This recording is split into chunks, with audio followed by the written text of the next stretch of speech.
Chavara block mobile veterinary unit പ്രവർത്തനം ആരംഭിച്ചു. കർഷകരുടെ വീട്ടുപടിക്കൽ മൃഗചികിത്സാ സേവനം ലഭ്യമാക്കുന്നതിനായാണ് മൊബൈൽ വെറ്റിനറി യൂണിറ്റ് പ്രവർത്തിക്കുന്നത്. 1962 എന്ന ടോൾ ഫ്രീ കേന്ദ്രീകൃത കോൾ സെന്റർ സംവിധാനത്തിലൂടെയാണ് സേവനം ലഭിക്കുന്നത്. കർഷകരുടെ വീട്ടുപടിക്കൽ മൃഗചികിത്സാ സേവനം ലഭ്യമാക്കുന്നതിനായാണ് മൊബൈൽ വെറ്റിനറി യൂണിറ്റുകൾ ആരംഭിച്ചത്.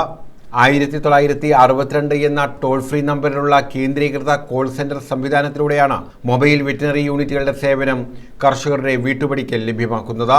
ചവറ ബ്ലോക്കിലും മൊബൈൽ വെറ്റിനറി യൂണിറ്റ് ആരംഭിച്ചു.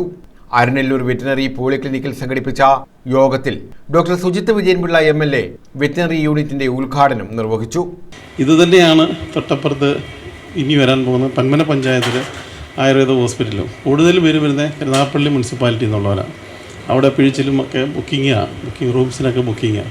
ചിലവ് മുഴുവൻ പഞ്ചായത്തിൻ്റെത്. അപ്പോൾ മറ്റുള്ള പഞ്ചായത്തുകളിൽ നിന്നും ഉള്ള ആൾക്കാരുടെ കൂടി ചികിത്സ അതിവിടെ ബ്ലോക്ക് പഞ്ചായത്തിന് അത് സംഭവിക്കാൻ പോവുകയാണ്. അപ്പോൾ അതാണ് നേരത്തെ ഒരു ബുദ്ധിമുട്ടായിട്ടോ അല്ലെങ്കിൽ ഒരു ആകാംക്ഷയായിട്ടോ ഒക്കെ തന്നെ നേരത്തെ പ്രകടിപ്പിക്കുകയുണ്ടായത്. അപ്പോൾ അതെല്ലാവരും നേരത്തെ അജിസാറ് പറഞ്ഞ കണക്ക് ഓരോ പഞ്ചായത്തുകൾ സഹകരിക്കുകയാണെന്നുണ്ടെങ്കിൽ പദ്ധതി സ്മൂത്തായിട്ട് റൺ ചെയ്യുവാൻ വേണ്ടിയിട്ട്, അതായത് നമ്മൾ കാണാത്ത ഒരുപാട് എക്സ്പെൻസസുകൾ ഇതിനകത്ത് വരാം. മരുന്നുകൾക്ക് മാത്രമല്ല മറ്റ് എക്സ്പെൻസസുകൾ ഒക്കെ ഇതിനകത്ത് വരാം. അപ്പോൾ അതുകൊണ്ട് ഒരു കോർപ്പസ് ഫണ്ട് രൂപീകരിക്കാൻ വേണ്ടിയിട്ടാണ്. ചവറ ബ്ലോക്ക് പഞ്ചായത്ത് പ്രസിഡന്റ് സന്തോഷ് തുപ്പാശ്ശേരിയിൽ അധ്യക്ഷത വഹിച്ചു. ഏറ്റവും മെച്ചപ്പെട്ട നിലയിലേക്ക് ആശ്വാസകരമാകാൻ ഈ പദ്ധതിക്ക് കഴിയും എന്നുള്ളതാണ് നമ്മുടെ എല്ലാം വിശ്വാസം.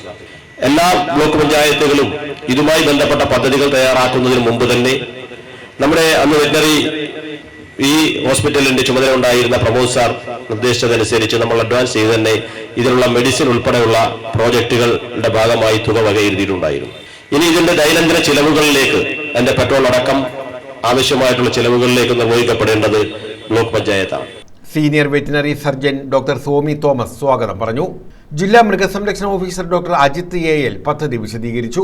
Ochira block panchayat president S Geethakumari, ജില്ലാ പഞ്ചായത്ത് അംഗം CP സുധീഷ് കുമാർ, ബ്ലോക്ക് വികസന standing committee chairman Prasannan Unnithan, block panchayat അംഗം സജ്ജി അനിൽ, തേവലക്കര ഗ്രാമപഞ്ചായത്ത് വൈസ് പ്രസിഡന്റ് അനസ്നാത്ത് യത്ത, നിഷ സുനീഷ്, ജിജി, തേവലക്കര പഞ്ചായത്ത് അംഗം അൻസാർ മുഹമ്മദ്, മൃഗസംരക്ഷണ വകുപ്പ് deputy director doctor Sheeba P Baby, chief veterinary officer doctor Pramod S, assistant project officer doctor Sinil Kumar, doctor Bindu R, doctor Sini KR എന്നിവർ പങ്കെടുത്തു. News bureau, Chavara.